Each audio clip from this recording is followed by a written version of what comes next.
নতুন একটি pact, Mecca pact বলা হচ্ছে, যে সেখানে আসলে বাংলাদেশ যাবে কি যাবে না। সর্বশেষ আমরা দেখলাম যে পররাষ্ট্র প্রতিমন্ত্রীও বলেছেন যে বাংলাদেশ আসলে এই জোটে যোগ দেওয়ার ব্যাপারে ইতিবাচক, এখনও চূড়ান্ত সিদ্ধান্ত হয়নি।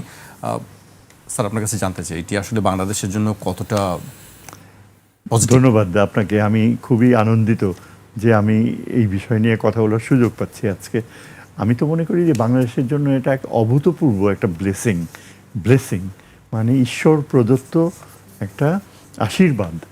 বাংলাদেশ এমন একটা সময়ে এই প্যাক্টে জয়েন করার মানে প্রায় নিশ্চিত সিদ্ধান্ত নিয়েছে, যখন বিশ্ব রাজনীতিতে বাংলাদেশ একটি অন্যতম সম্মানজনক একটা অবস্থানে রয়েছে। জেনারেল অ্যাসেম্বলির প্রেসিডেন্ট এবং আমাদের সুযোগ্য পররাষ্ট্রমন্ত্রী, তিনি অত্যন্ত কঠিন এক প্রতিযোগিতায় মার্কিন সমর্থন নিয়ে, অব অল থিংস, মাত্র 4 ভোটে এই ভারত, ইসরায়েলি এবং ইউরোপীয় জোটকে পরাজিত করে এই অবস্থানে গিয়েছে। আজকে এই যে মক্কা চুক্তিটা, এটা ইটস এ ফর্মেটিভ, যেই জিনিসটা অনেকেই অবলোকন করে না, এটা post Abraham Accord Middle East arrangement. Abraham অ্যাকর্ডের কথা তুলে না, আমি অনেক বিশ্লেষক আপনার এখানেই যারা গত রাতে ছিল, একবারও কিন্তু এরা অ্যাব্রাহাম অ্যাকর্ডের ফেলিওরের কথাটা বলে নাই।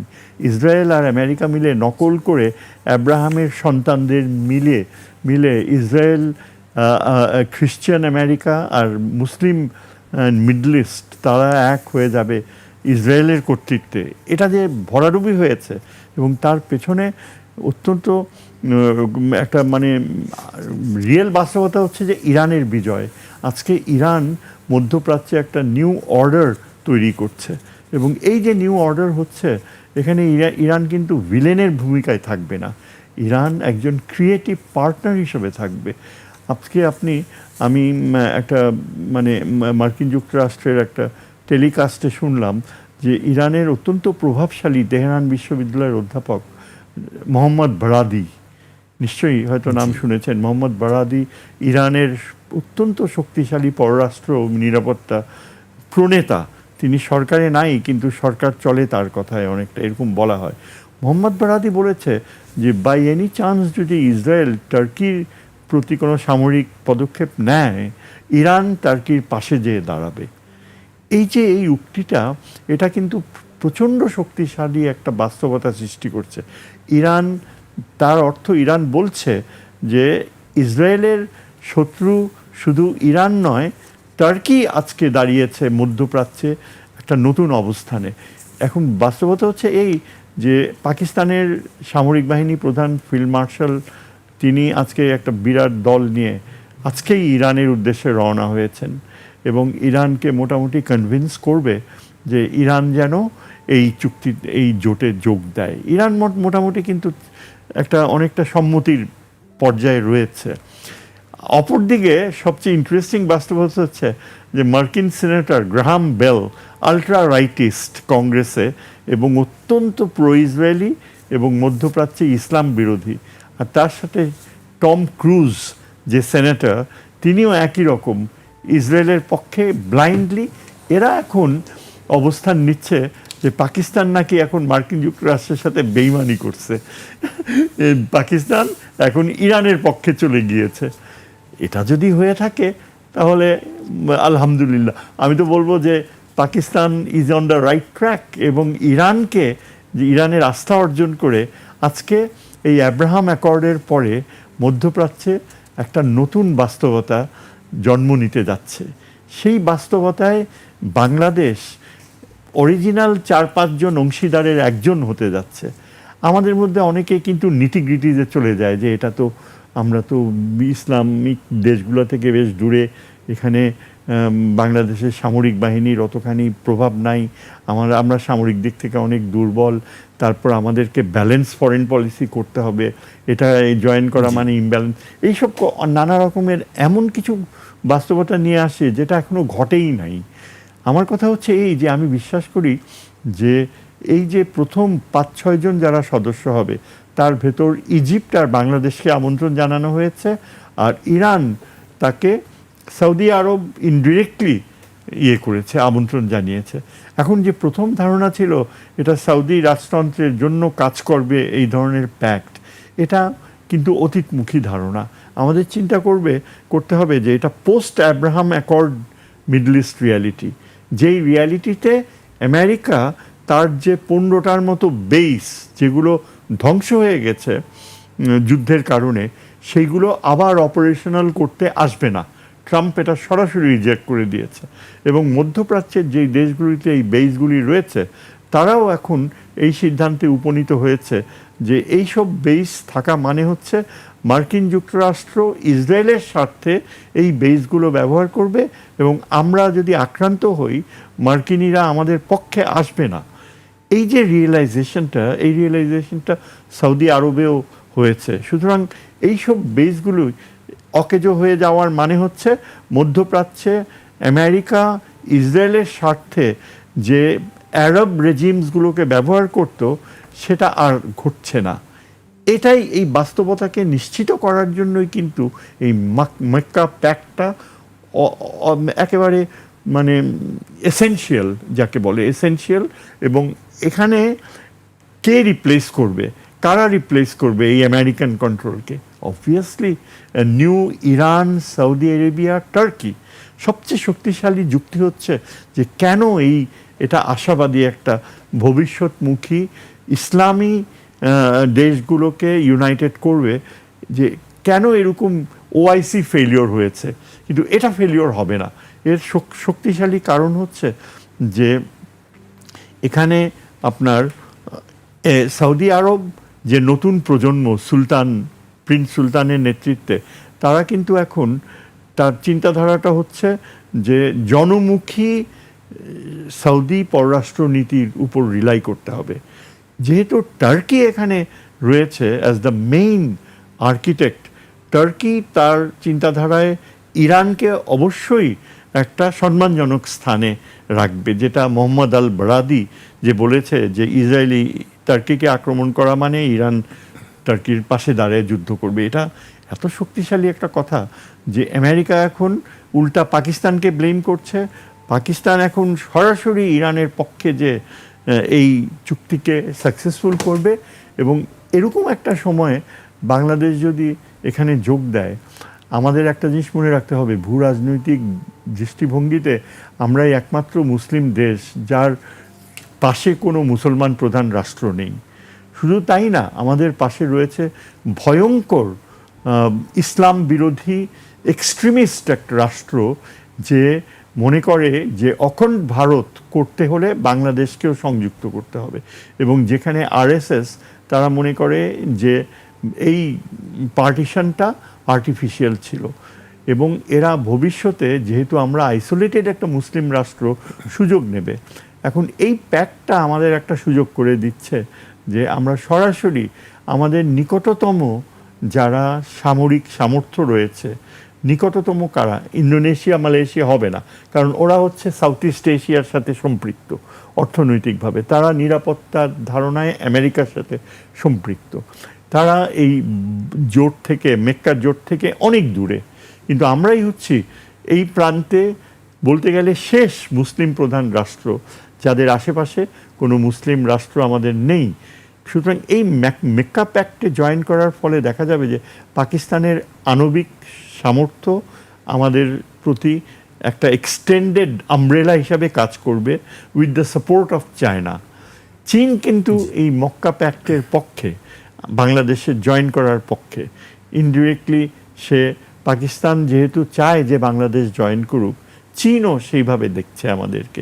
সুতরাং বাংলাদেশের যে এখন শক্তিশালী এক বছরের জন্য যে কূটনৈতিক সামর্থ্য, এবং আমাদের পররাষ্ট্রমন্ত্রীর যে বিশ্বব্যাপী তার যে কূটনৈতিক অভিজ্ঞতা, এতে নিশ্চিতভাবে বাংলাদেশ একটা সম্মানের সাথে এই নিরাপত্তা জোটে যুক্ত হয়ে কার্যকরভাবে তার নিজের যে স্বার্থগুলি, তার নিজের যে ভৌগোলিক পিকুলিয়ারিটিসগুলি, সেটাকে সামনে রেখে বাংলাদেশ অবশ্যই একটা নিরাপত্তা বেষ্টনী এমন একটা মনস্তাত্ত্বিক সামর্থ্য অর্জন করবে যেটা ডেটারেন্স হিসাবে কাজ করবে, যার ফলে ইন্ডিয়া আর যেভাবে বাংলাদেশকে হুমকি দিচ্ছে তার রাষ্ট্রদূত মাত্র কাল ঘোষণা দিয়েছে যে বাংলাদেশ যদি মক্কা প্যাক্টে জয়েন করে তাহলে বাংলাদেশ ভারত সম্পর্ক অনেক জটিল হয়ে যাবে। অ্যাজ ইফ অলরেডি সেটা জটিল নয়। আমাদের কি সম্পর্ক ভারতের সাথে খুব সরল? মোটেও সরল না। কাজেই আর কত জটিল হবে? কিন্তু তার জন্য ভারতের হুমকির জন্য তো আমাদের নিরাপত্তা থেমে থাকবে না। সুতরাং আমি তাই মনে করি জয়েন করাই। স্যার, আপনার কাছে আমি আবারও আসবো। আমরা স্যারের অনেক বক্তব্য শুনলাম, ব্যাখ্যা দিচ্ছিলেন তিনি আঞ্চলিক রাজনীতিতে কী হতে পারে। আমি আপনার কাছে নিরাপত্তা বিশ্লেষক হিসেবে জানতে চাই। স্যারও বলছিলেন যে ভারতের বিষয় নিয়ে আমরা আসলে চিন্তার কোনো কারণ নেই। কিন্তু ভারত পাকিস্তান প্যাক্টে একটা বিষয় আছে, আপনিও জানেন নিশ্চয়ই, যে আসলে কোনো দেশ যদি আক্রান্ত হয় সেক্ষেত্রে একটা দেশ আরেকটা দেশের সবার পাশে দাঁড়াবে। যেমন নেটোর যে ভূমিকাটা রাখে, এটি ইসলামিক নেটো বলা হচ্ছে। আমি যদি ধরি যে ভারত এবং পাকিস্তানের মধ্যে যদি সংঘাত হয় সেক্ষেত্রে বাংলাদেশের অবস্থান কি হবে? ধন্যবাদ আমাকে আমন্ত্রণ জানানোর জন্য। এখানে যে বিষয়টা আপনি তুলে ধরেছেন, ভারত পাকিস্তানের মধ্যে যদি যুদ্ধ হয় আর বাংলাদেশ যদি এই প্যাক্টে যোগ দেয়, তারপর পরিস্থিতি, সেক্ষেত্রে আমি মনে করি যে যে জোটের যে দেশগুলো আছে, প্রফেসর শহীদুজ্জামান যেটা বলেছেন, তারা রেসপেক্টিভ এক্সপার্টিস সাইডটাই তারা ইউজ করবে প্রথম। যেটা আমরা দেখলাম যে যখন আপনার ইয়েমেন থেকে হুতিরা অ্যাটাক করলো সৌদি আরবে, পাকিস্তান কিন্তু সাথে সাথে ওই ব্যাটল ফ্রন্টে এখনো যোগ দেয় নাই। সেই রকমই কিন্তু বাংলাদেশ ভারত পাকিস্তান যদি যুদ্ধ হয়, বাংলাদেশ তার তরফ থেকে যতটুকু করার সেটা করবে। এবং এই প্যাক্টটা যত তাড়াতাড়ি বাংলাদেশ সাইন করবে, মানে শুধু তো বলে, এখন আমরা সরকার থেকে ঘোষণা পেলাম যে পজিটিভলি দেখছেন, ইতিবাচক। আমি মনে করি যে এটা একবারে চুক্তি স্বাক্ষরের ঘোষণাটা আসা উচিত ছিল। তাহলে মনে হয় এই নিয়ে হইচই বা কাদা ছোড়াছুড়ি হয়তো বন্ধ হতে পারত না। আমার যেটা বিষয়, ভারত এ ব্যাপারে যথেষ্ট এখনো পর্যন্ত সচেতন আছে এবং খুব কেয়ারফুলি তারা কমেন্ট করছে, এবং সেটা করতে পারবে না যেহেতু মেইনলি এটার মধ্যে সৌদি আরব আছে এবং মিডল ইস্টে অন্য যারা পোটেনশিয়াল যারা এই জোটে যোগ দেওয়ার সম্ভাবনা আছে, যেটা আমরা অলরেডি শুনলাম যে মার্কিন যুক্তরাষ্ট্র ইরান ওয়ারের পরে যে বেসগুলো খালি করবে, ওখানে তাদের ফেরত আসার আর কোনো সুযোগ নেই। অন্য কোনো বড় শক্তিও এখানে আসবে না। তার অর্থ হচ্ছে যে এখন আঞ্চলিক একটা কোঅপারেশন, মানে এই ধরনের সিকিউরিটি একটা অ্যালায়েন্স ডেভেলপ করতে বাধ্য, যতক্ষণ পর্যন্ত ইসরায়েল ওখানে আছে। এবং সেটা খুবই পজিটিভলি এখন আমি এই প্যাক্টটাকে দেখছি সেই দিক থেকে। এবং এটার মধ্যে পাকিস্তান থাকাতেই কিন্তু একটা ব্যাটল হার্ডেন্ড একটা আর্মি ওটার সাথে রয়েছে, যাদের নিউক্লিয়ার পাওয়ার আছে, একমাত্র দেশ। মিলিটারি টেকনোলজিতে টার্কি অনেক এগিয়ে, তারা এটার সাথে আছে। আর সৌদি আরব ফাইন্যান্সিয়ালি এবং আজকালকার সারা পৃথিবীর চালিকা শক্তি যে এনার্জি, সেটা নিয়ন্ত্রণে। সেই পরিপ্রেক্ষিতে বাংলাদেশ যদি এটাতে যোগ দেয়, আমি মনে করি যে বাংলাদেশ সবার থেকেই কিছু না কিছু বেনিফিট নেওয়ার সুযোগে আমরা আমাদেরকে ডেভেলপ করতে পারবো। এবং আমি ডেভেলপ করার প্রয়োজন এই জন্য ফিল করছি যে গত 17 বছরে আগের সরকারের আমলে এই সশস্ত্র বাহিনীকে তাকে ব্যাপকভাবে দুর্বল করা হয়েছে প্রফেশনালি। এবং সত্যিকার প্রথম বলা হয়েছে যে আমাদের কোনো শত্রু নেই। এই প্যাক্টের কারণে কিন্তু এখন একটা শত্রু পাবে বাংলাদেশ। এবং আমি মনে করি যে সরকার খুব দ্রুতই এই বিষয়ে সিদ্ধান্ত নেবে। এখনও কিন্তু আমাদের সশস্ত্র বাহিনী বা সরকার সিদ্ধান্ত নেয় নাই। এই প্যাক্ট সাইন হলে কিন্তু স্পষ্ট হয়ে যাবে, তখন কিন্তু আমাদের সশস্ত্র বাহিনীর প্রস্তুতিটা আরও সহজ হবে। এবং আমাদের যে সাইডটা দুর্বল আছে, আমি বলবো না যে আমরা অনেক ক্যাপেবল, বিশেষ করে আমাদের নেভি, এয়ারফোর্স, সেনাবাহিনীও যেটা দরকার। আমরা ইরান যুদ্ধে যেটা দেখলাম, মানে একটা বিশ্বের পরাশক্তির সাথে একটা 79 থেকে স্যাংশনের মধ্যে থাকা দেশ, কিভাবে তারা নতুন একটা যুদ্ধের কনসেপ্ট, যেটা অ্যাসাইমেট্রিক ওয়ারফেয়ার বলছে, এই যুদ্ধটাকে তারা সারা পৃথিবীর সামনে তুলে ধরেছে নতুন একটা বিষয় হিসেবে। এবং এটা কিন্তু সমস্ত দুর্বল এবং ছোট দেশের জন্য একটা বিরাট একটা শিক্ষা, যে আমেরিকার এয়ারক্রাফট ক্যারিয়ার, বিশাল নেভি, বিমান শক্তি, তার বিনিময়ে মিসাইল শক্তি, তার বিনিময়ে আমি কি দিয়ে এটাকে ফাইট করতে পারি। এই যে ড্রোন ওয়ারফেয়ার বলি, আনকনভেনশনাল যে টেকনিক তারা ইউজ করেছে, এই জিনিসগুলো কিন্তু আমাদের জন্য লেসন। এবং এই প্যাক্টের কারণে বাংলাদেশ সশস্ত্র বাহিনী কিন্তু এই সুযোগটা পাবে ডেভেলপ করা এবং সৌদি আরবের থাকার কারণে ফাইন্যান্সিয়াল এবং এনার্জি সিকিউরিটির একটা স্কোপ থাকবে। আর টার্কির কারণে মিলিটারি টেকনোলজি ট্রান্সফারের একটা সুযোগ অলরেডি আমরা ইয়ের কারণে দেখছি ড্রোনের ক্ষেত্রে। পাকিস্তানের সাথে যেটা হবে তাদের একটা ব্যাটল হার্ডেন্ড একটা আর্মি, এবং তারা গত বছর যে এয়ারফোর্সের যে এফিসিয়েন্সিটা শো করেছে, তথাকথিত আমাদের এশিয়ান পাওয়ার বা টু বি ওয়ার্ল্ড পাওয়ারকে যেভাবে তারা একেবারে কাবু করে ফেলছে মাত্র 4 দিনের যুদ্ধে। আমি 4 দিন বলবো না, 2 দিন পরে কিন্তু এটা প্রায় 48 ঘন্টার জন্য অকার্যকর হয়ে গিয়েছিল ভারতীয় বিমান বাহিনী। তো সেই পরিস্থিতিতে আমি মনে করি পাকিস্তানের ওই এক্সপেরিয়েন্সটা বাংলাদেশ কাজে লাগাতে থাকবে। আর প্রফেসর শহীদুজ্জামান যেটা বলেছেন, চীন এটার পিছনে আছে। তো চীনের ব্লেসিং, চীন মিডল ইস্টে থাকবে তাদের ইন্টারেস্ট নিয়ে, কিন্তু সরাসরি তারা সামনে আসবে না। এই পরিপ্রেক্ষিতে একটা আঞ্চলিক যে সহযোগিতা গড়ে উঠছে, এবং এটার সাথে আমি একমত যে ইরানও এটাকে পজিটিভলি দেখছে, যে ইরান যদি পজিটিভলি দেখে তাহলে কোনো বৃহৎ শক্তি আর এটার মধ্যে আসবে না। এবং ভবিষ্যতে ইরানকে সহ এটা যদি ডেভেলপ করে এবং ইরান যদি নিউক্লিয়ার পাওয়ার হিসেবে ডিক্লেয়ার না করে, তাহলে হয়তো মিডল ইস্টের কান্ট্রিগুলো সেফ ফিল করবে। ভারতের উদ্বেগের কারণ কি? আমরা ভারতের গণমাধ্যমগুলো দেখছি এবং সরকারি পর্যায় থেকেও তারা বক্তব্য দিচ্ছে, তারা খুব ক্লোজলি মনিটর করছে বিষয়টি। সরকারের পক্ষ থেকে বলা হয়েছে, গণমাধ্যমগুলো বলছে যে তারা এটি দেখছে এবং খুব উদ্বেগই প্রকাশ করছে তারা সরাসরি। আপনি একটা জিনিস যদি খেয়াল করেন, ভারতীয় মিডিয়া কিন্তু যাচ্ছে তাই বলছে, কিন্তু সরকার কিন্তু যথেষ্ট সচেতনভাবে তাদের মন্তব্যটা দিয়েছে। আমি মনে করি সৌদি আরবে বা মিডল ইস্টে ব্যাপক পরিমাণ ভারতীয় ব্যবসায়িক এবং এক্সপ্যাট্রিয়েটসরা ওখানে কাজ করে। সুতরাং যে নিরাপত্তা বলয়ে সৌদি আরব আছে, যেখানে তার কন্টেন্ডার পাকিস্তান আছে, যার সাথে সে ইমিডিয়েট পাস্ট ওয়ারে যথেষ্ট নাকানি চুবানি খেয়েছে, এবং টার্কি একটা বৃহৎ শক্তি, ন্যাটোর একটা অংশ, প্লাস যথেষ্ট মিলিটারিলি যথেষ্ট পাওয়ারফুল, এরকম একটা শক্তির একটা অ্যালায়েন্সের সাথে বাংলাদেশ যদি যুক্ত হয়ে যেয়ে ঘোষণাটা দিত, তাহলে মানে আমাদের জন্য আরও বেশি সেফ ফিল করতাম। এখন আমরা দিচ্ছি পজিটিভ কথা বলাতে যে রিস্কটা ডেভেলপ করছে, এটা সুযোগ থাকতো না। রিস্কটা কোথায়? রিস্কটা বলতে ভারত চিন্তা করছে যে তারা গত 17 বছর সরকারের কাছ থেকে যে সুবিধাগুলো নিয়েছে একতরফাভাবে, এখন যদি বাংলাদেশ একটা সিকিউরিটি অ্যালায়েন্সের মধ্যে থাকে, তাহলে বাংলাদেশ তাদের গ্রিপের বাইরে চলে যাচ্ছে, এবং বাংলাদেশে যে কোনো রকম হুমকি ধামকি দিলেই তারা ওই অ্যালায়েন্সের সাপোর্টটা পেয়ে যাবে, যেটা ভারতের জন্য মোটেও পজিটিভ হবে না। এটাই তাদের মূল কারণ। এবং এটার পিছনে যেহেতু চীন আছে, তারা মনে করছে যে চীন পাকিস্তান দুইটাই তাদের শত্রু দেশ, এবং এটার সাথে যদি বাংলাদেশ যোগ হয়, তাহলে তারা যে বাংলাদেশকে নিয়ে অ্যাডভান্টেজ ফিল করতো, আমাদের 3 দিক ঘিরে বা 4 সমুদ্র তাদের নিয়ন্ত্রণে, সেই সুযোগটা তারা হারাবে।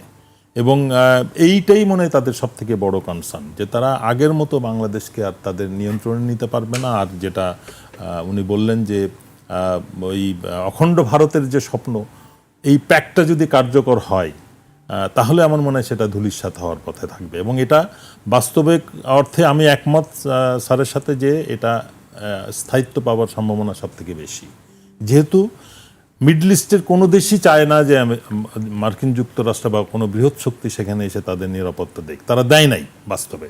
আমেরিকান বেসগুলো যদিও মিডল ইস্টের যেখানে তারা বেস করেছে, তাদেরকে আশ্বস্ত করেছিল যে তাদের নিরাপত্তা দিবে, বাট বাস্তবে তাদের সমস্ত সিস্টেমটাই ছিল ইসরায়েলকে প্রোটেক্ট করার। এবং এই ইরান যুদ্ধে কিন্তু সেটাই করেছে। মিসাইলগুলো তারা ফায়ার করেছে, যে মিসাইলগুলা ইসরায়েলের দিকে টার্গেটেড করছিল ইরান। তো এইটা বোঝার পরেই কিন্তু তারা আর চাইবে না যে আমেরিকা ফেরত যাক, এবং ইসরায়েলকে কন্ট্রোলে রাখতে হলেই আমেরিকাকে মিডল ইস্ট থেকে বের করতে হবে। এবং এই বাস্তব পরিপ্রেক্ষিতে যদি রিজিওনালি বা তারা নিজেরা যদি একটা আন্ডারস্ট্যান্ডিংয়ের মধ্যে না আসে, তাহলে আবারও কোনো বৃহৎ শক্তি এই ফাঁক দিয়ে ঢুকে যাওয়ার সম্ভাবনা আছে, যেটা তারা চায় না। এবং ইরানও বিষয়টা খুব পজিটিভলি বুঝেছে, এবং আমি অবাক হব না যদি ইরানও এই জোটের সাথে যুক্ত হয়। আমি মনে করি টার্কি এবং ইরানের মধ্যে অলরেডি একটা সিকিউরিটি প্যাক্ট আছে, সেটার কাভারে, এবং পাকিস্তান, সৌদি আরব, টার্কি যেহেতু আছে, ওরা অটোমেটিক একটা সময় পরে বা আমেরিকা চলে যাওয়ার সিদ্ধান্ত ঘোষণার পরেই হয়তো তারা অ্যালায়েন্সে যোগ দিবে।